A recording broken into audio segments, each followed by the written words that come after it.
Theatrical Shenanigans with Vivika. Hello there, and welcome to the last episode of this fourth season of Theatrical Shenanigans. As always, I hope you've enjoyed our previous 9 plays and my chat with our 9 guests. But for now, it's time to introduce guest number 10. My guest today has joined us on Theatrical Shenanigans before as a panellist on the Panel Presents back in May 2024, but that is the least of her achievements. She currently resides in Scotland and describes herself as an author of thrillers that challenge the boundary of our society with satirical humour. She explores the darkest themes with whimsy and is currently working on new thrillers as a follow-up to her hit graphic novel series Knock Knock. Outside of all of that, she says, "When I'm not destroying the souls of my characters and depriving them of all hope, I can probably be found tending to my guinea pigs and watching trash TV. I am utterly thrilled to have her here once again. Welcome back, Vivika Widow." Hi. It's an absolute thrill to have you back. So, Be back. as always, I start at the very beginning of the story. What got you into the writing world in the first place? Well, ever since I can remember, ever since I first learned to write, I just wanted to write stories. I mean, as a little kid, like 5, 6 years old, I'd be folding up pieces of paper into the shape of books and filling them out with random little scribbles and pictures of myself. And I always dreamed of being an author. It's something that's never left me. When I came time to go to university, I was advised to go to medical school. It's more stable, like etc. And I did, and I wouldn't change that for the world. I love my time there, and I love what I got out of it. But after it, I was still, no, I want to write. I want to be an author. And when I was a little kid, one of the things I used to do quite often was go to the theatre, whether it was, pantomimes or dramas, and I just loved on stage, and I was mesmerized with it. When I would see these actors and these words that had been written for them and how they were being portrayed, it was just always fascinated me. You're a writer of both novels and plays, but I suppose, do you have a preference, or is it very much an equal labour of love at this stage? I would say that it is equal. With novels, you get to be more descriptive, obviously. So you can just delve into a mindset or the scene. But one thing I love about plays is just being able to flow with dialogue, and being able to put these words that an actor will portray, or these words that these characters are saying, and you're just so paying so much attention to the persona in it that you don't really get to do in a novel. A novel, you're too busy trying to let the reader know who's in the scene and what their purpose in it is. And you do that in plays, obviously, to a certain extent, but just being able to flow with their dialogue and become that character for a little while and just really get into their mindset is amazing to me, and it always has been. But you describe your writing style as one that challenges the boundaries of our society with satirical humour. Can you kind of elaborate on what is involved and what drew you down that path to start with? I've always had a bit of a dark humour, and any problems or any issues I've had in my own personal life, I've always approached them with dark humour. I guess it's a coping mechanism for myself personally, but it's one of those things, like, especially in books and plays, like even the darkest storylines and the deepest drama is it intend to move the audience, and it's intended to make them think. And one thing I'm always wanting to get at is, it's like, life is serious enough. Let yourself be absorbed in this story. I get that it's dark. I get these horrible things are happening, but, just let yourself be absorbed and see that it's not all that bad. Let's all be the best that we can be and just enjoy life, no matter how dark it gets. And I guess that's always been my motto. So it comes into my work every now and again. But you like to keep yourself busy, so I assume there are events on the horizon. Well, hopefully I'll have a new novel at some point and a series of short stories. For me, a big, big, big sort of push for me would be to try and get some more of the plays staged. I've had a few sort of, personal readings, table readings, and some small performances, but I would love nothing more than to see some more of the plays on stage, like full productions or 10-minute shorts, whatever. So it's a big ambition of mine, and it's something that I'm really keen on and see what comes of it. Okay, last question, and potentially the most difficult. What is your standout moment? What moment when you look back makes you think, yeah, this is why I do what I do? I have been lucky to have so many of those over the years. And for the most standout ones would probably be the simple ones. Like, for instance, when I was always really kind of unsure and I was always a bit shy in sharing my work with people. And one of the first people that read it or read anything of mine was my sister-in-law and my brother. I had never. My brother is a writer himself. Actually, he's always been really encouraging, but I was always again shy about it. But when I finally did share some material with them, just having them coming back and talking about the characters, their names, things that had happened, I was like, they have read that story I had written, and now it's coming back to me, and this is how they've experienced it, and it's just amazing, and that was the best feeling ever. Sorry, the best feeling ever. Then aside from that is when you see my first book was a gothic novel called Red Snow, and having that in my hand for the first time was just amazing, and I was so excited to see it and the work that had went into the cover design and all that kind of stuff, and seeing it come to fruition was just the best. And that is what you do it for. You do it for the readers, you do it for them to enjoy your story and get something out of it, I guess. And of course, if we have fellow gothic and horror lovers out there, they can get all your books on Amazon, I believe. Yeah, that's right. Yep, they're all available. And most of them, if not all of them, are available for Kindle Unlimited. So, yeah, it'd be great if you could check it out.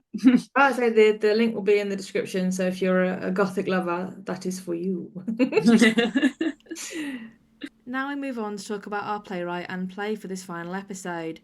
The play for today was written by California-based playwright Robert Wybazal, who's had 2 plays featured on Theatrical Shenanigans before, the first being part of our 12 Plays of Christmas special in December 2024 entitled Blitz and Sneezes, and the second being part of our Play a Day special back in February entitled Next Stop. Robert's play for today, though, is called October Surprise and sees 2 sorority sisters meeting for tea after 20 plus years. One of them is now running for Congress, and the other has a surprising agenda. Theatrical Shenanigans presents October Surprise by Robert Wybazal.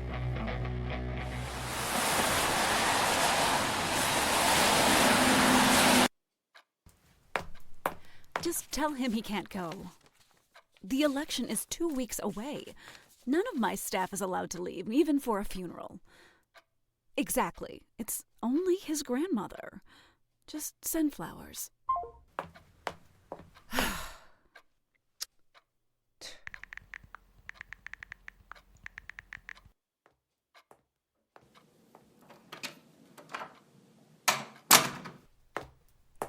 Yes, Jessica? Do you need something? Where were you? She's not here yet. Well, no, but... My schedule is jammed. We'll be all right. I built in a bit of cushion just before the Chamber of Commerce dinner. I really don't have time for this. It's from Brad. She's here. He just saw her getting into the elevator. About time. Is my dress for tonight back from the cleaners? They said it will be here by 4. Make sure it is. I am surrounded by incompetence. Will it be nice to see an old college friend? I barely remember her. What did she say she wanted? She says she needs to discuss something very important with you. Something back in college. She made it sound very urgent that she... Ugh, don't they all? With the election in 3 weeks, she surely can't be looking for a job on the campaign. Probably not. You could always put her to work stuffing envelopes. We have a service that does that. I know that. It was a joke. Jesus. I meant it metaphorically. Sorry. Well, get on out there and meet her at the elevator. Let's keep things moving here.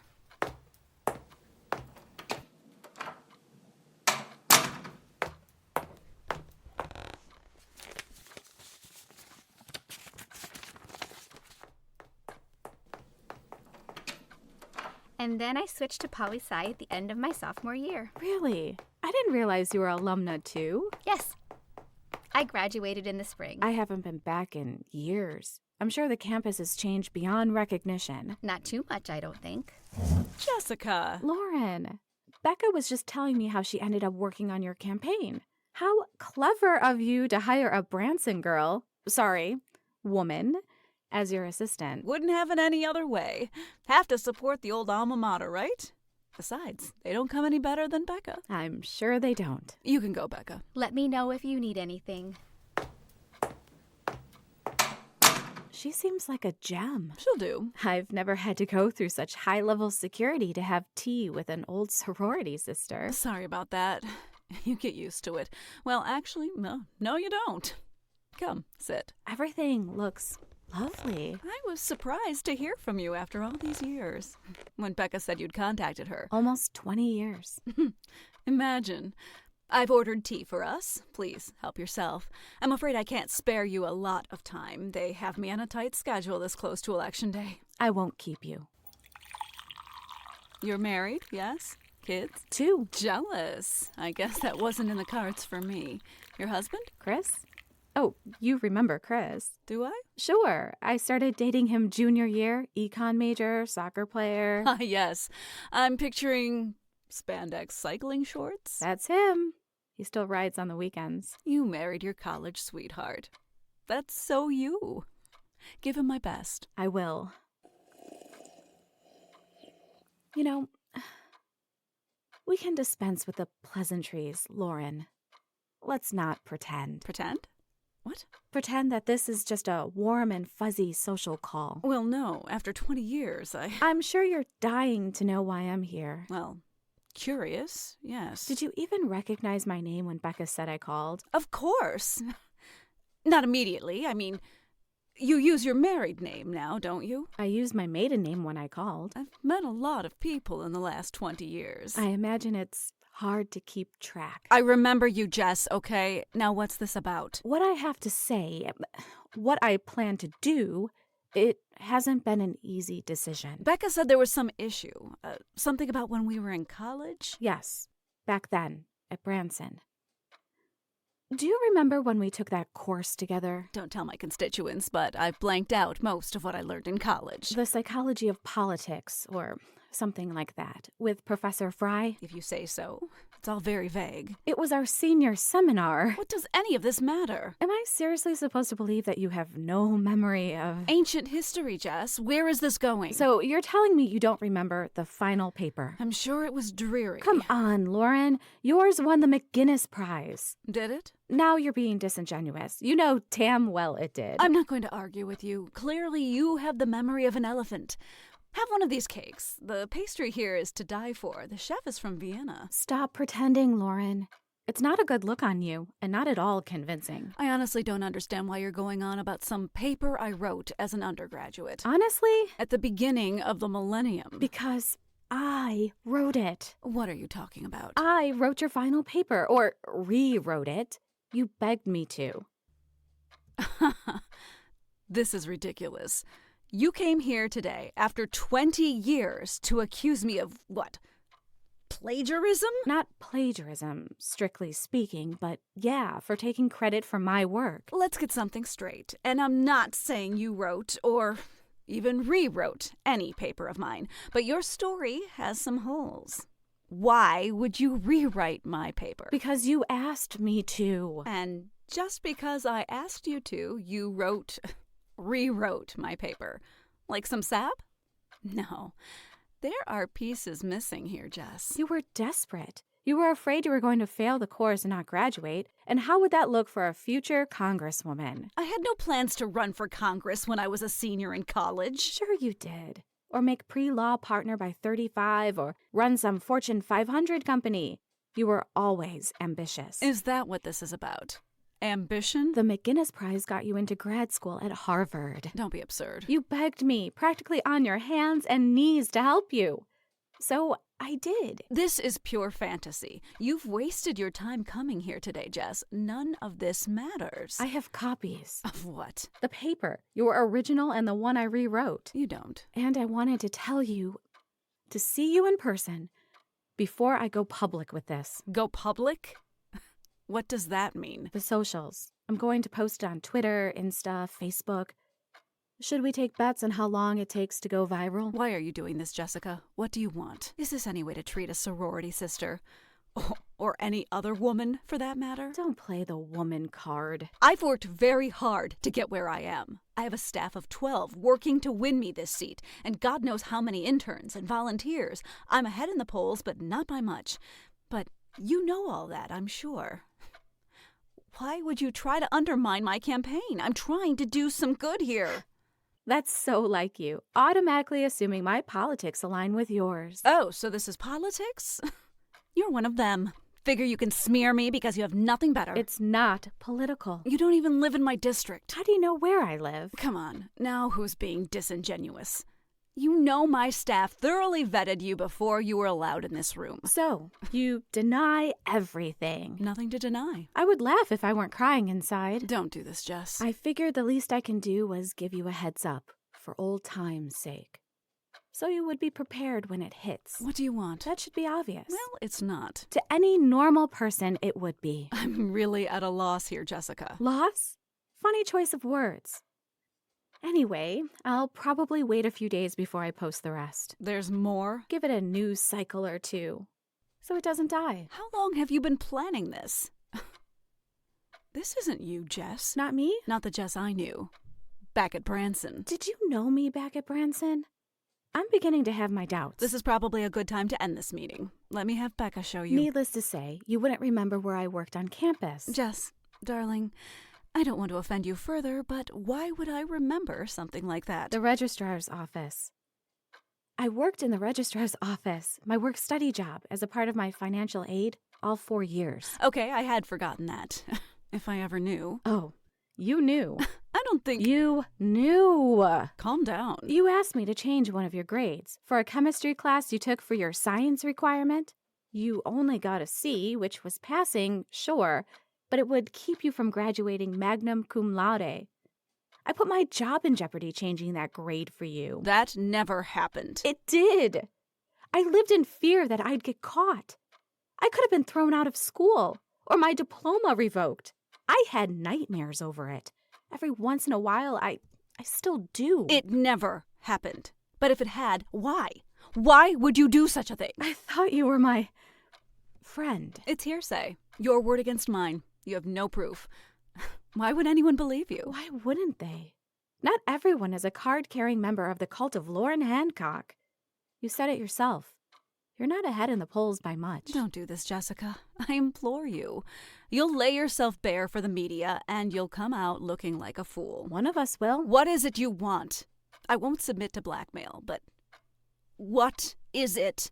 Is there some sort of concession you're looking for? Some special interest when I'm elected? A job? Surely this isn't about the McGinnis Prize. What was that worth? A $500 honorarium? I'll be happy to write you a check. I think it's too late to get you into Harvard. You really don't have a clue. Tell me! You owe me that much. I owe you. You know, Lauren, you were one of the first people I met when I arrived on campus. Maybe the first. You were standing right behind me in the dorm sign-in line. Do you remember? Of course not. You went out of your way to introduce yourself. I thought maybe you sensed how nervous I was and you seem so kind. Is that what I owe you for? Seeming to be kind when I was feeling vulnerable? And then there we were, living in the same dorm, on the same floor, sharing secrets and makeup, borrowing tampons. And then it was you who encouraged me to pledge Gamma. Do I owe you for that? If so, then thank you. I cherish Gamma. But why did you want me around, Lauren? I didn't think about it back then. Maybe I was afraid to think about it back then. But I've been thinking about it a lot lately. I was nothing compared to your something. I wasn't as pretty or cool as the other girls you hung with, or as much fun to be with. I didn't come from the right family. Stop with the pity party. Not looking for pity. Just stating the facts.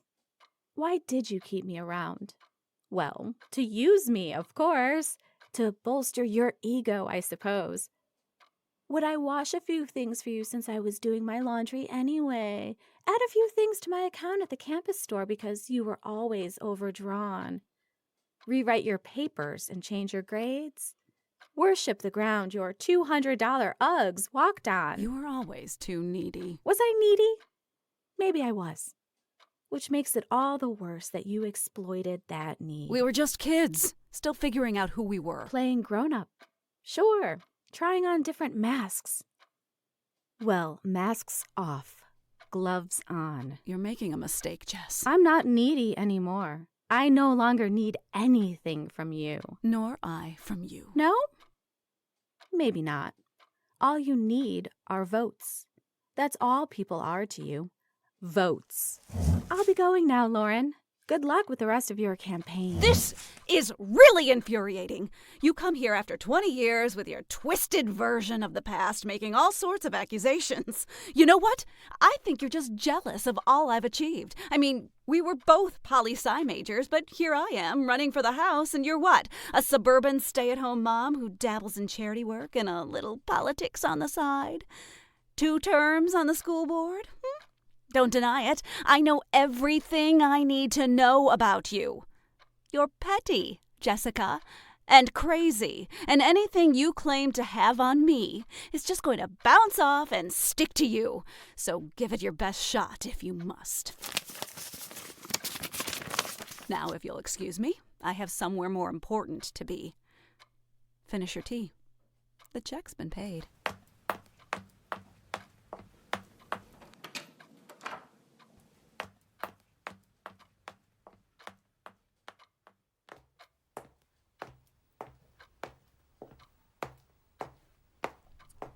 Lauren said I should see you out. Are you okay? A little rattled. How much did you hear? Enough? She's always like that. A bit. Imperious, entitled, deaf. I think she'd say that politics is still a man's world and she needs to be that way. No. She was always just what she is today. She hasn't changed. I was just too naive back then to recognize her for what she was. Is. You know, when you called me that night in tears and told me the ways she was humiliating you and the others, I almost told you to get over it. Take it and move on. But I guess it triggered a visceral response in me. Everything came flooding back. Over time, I had forgotten the worst. So you're going ahead with it? I gave her a chance. More than one. Thanks for your help. For finding those old records at Branson. Will anyone care? Nowadays, hard to say. But I have to try. You'll keep me out of it. No one will ever know. Because I don't want to wreck my own chances, you know? In politics. Down the line. You can trust me. I know that, Aunt Jess. Don't worry. She totally bought that we were meeting for the first time when you showed me into the room.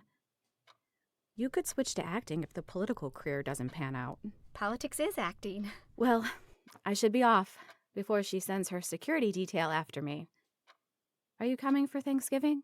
Uncle Chris is making his secret turkey recipe this year. Wouldn't miss it. Unless Lauren is elected and offers me a job on her transition staff. No time off then. Would you take it? I'd weigh my options. Just be careful, sweetheart. Oh, I guess I should get it over with. I drafted this post this morning. All ready to go. Done. You know, all she needed to say was, I'm sorry.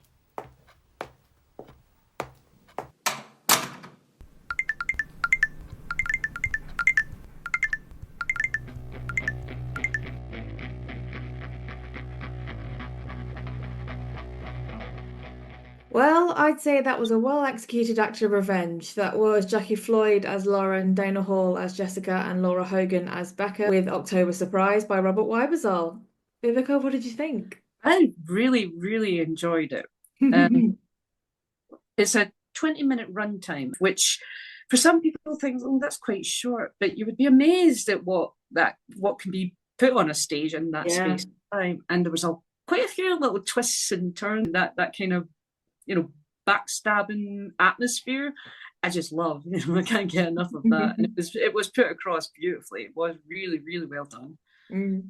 I love the fact that at its center, because obviously it's politically affiliated, and both here and in the United States, politicians in general have this kind of we're untouchable attitude about themselves. And I love that this play just they take the character of Lauren and they do take her down many pegs to prove that, I don't care how powerful you are, I don't care, how far you've progressed, you are not untouchable.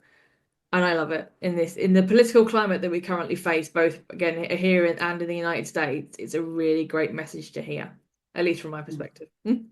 Yeah, I just love characters that start their story right at the top, because there's so much to lose in so many ways that they can fall if that's the direction.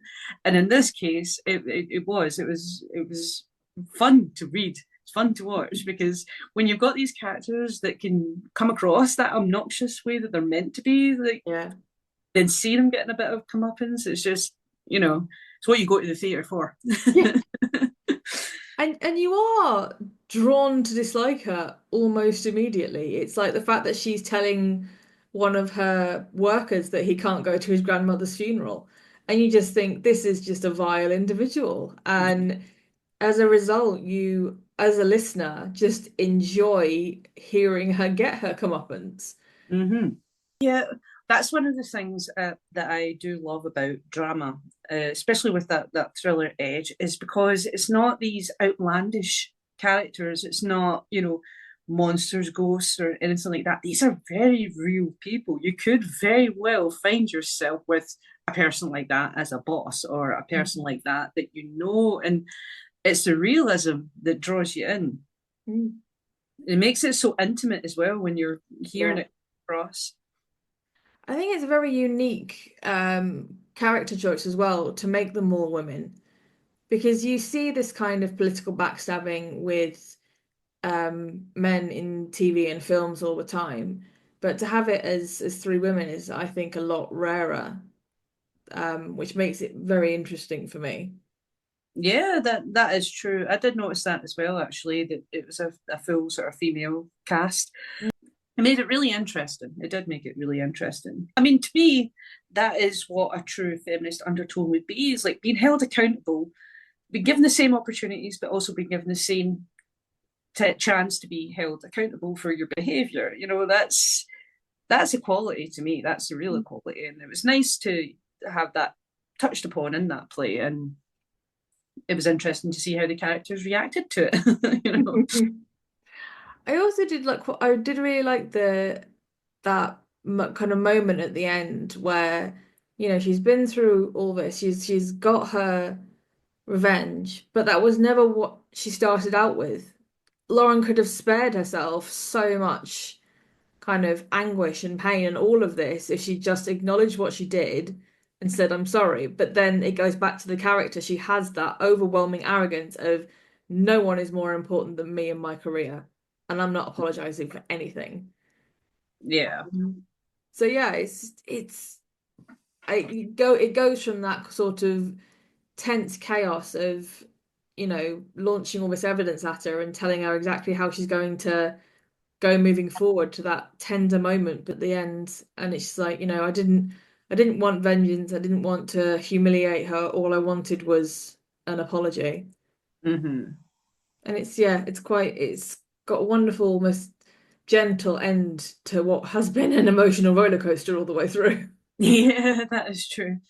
I mean, because when they first come into it and they first meet up again, and there's the kind of the fake bonding, which if you hadn't seen it, or if you were just kind of casually watching it or listening to it, you would think, oh no, these are two, sorority sisters meeting up after a while. But on stage, if the actors are coming across properly, it's like, oh, right from the get-go, this is going to be tense. So, bring the tension in, which it did, and it was amazing, because then it set you up like, okay, what's going to happen here? You kind of want to see the fallout almost. You want to see what happens when that post goes live, and and how Lauren deals with it, and if she does ever figure out that it's Becca behind the whole thing. So yeah, it's not only what you see, it's what comes after and what came before, to be fair.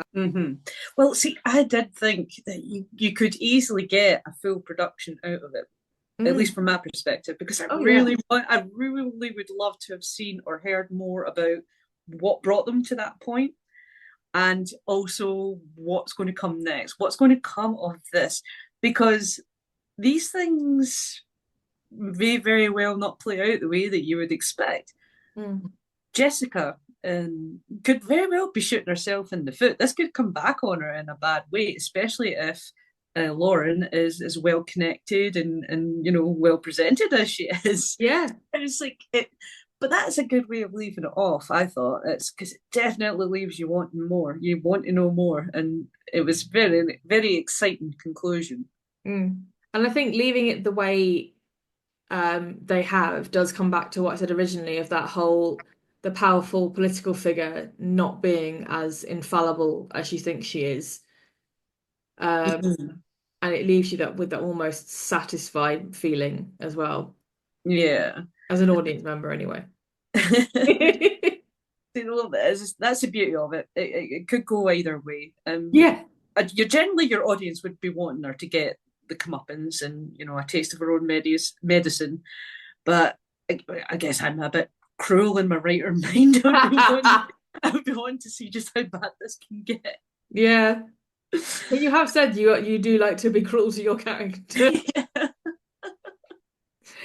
Okay, we are nearly out of time. Vivika, your final thought on the piece as a whole. I really enjoyed it. As I said, it's definitely left you wanting more, and I'll be reading more of their plays, and hopefully maybe something more will come from it, and you'll get a follow-up to it or a prequel. There you go, Robert. We have spoken. We want a prequel or a full production. Okay, that is us at the end. Vivika, thank you so much for joining me and discussing this play. Thank you for having me. It's been fabulous to have you back. Yeah.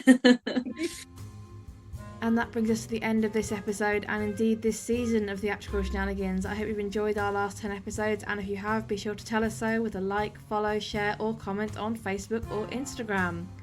You can also give us a follow and rating on Podbean, Spotify or Apple Podcasts, and as always, it's always appreciated. Coming up as we move into the summer, we have 12 weekly episodes of mini shenanigans for you to enjoy, as well as a special on the 15th of June for Father's Day. I hope you can join us for all of that, but in the meantime though, I've been Rachel Feeney-Williams, this is Theatrical Shenanigans, bring down the curtain and saying, I hope you can join us next time. Theatrical Shenanigans is part of an RFW Scripts production, found on Spotify, Apple Podcasts, Amazon Podcasts and Podbean. Theme music is written and produced by Chris Cody.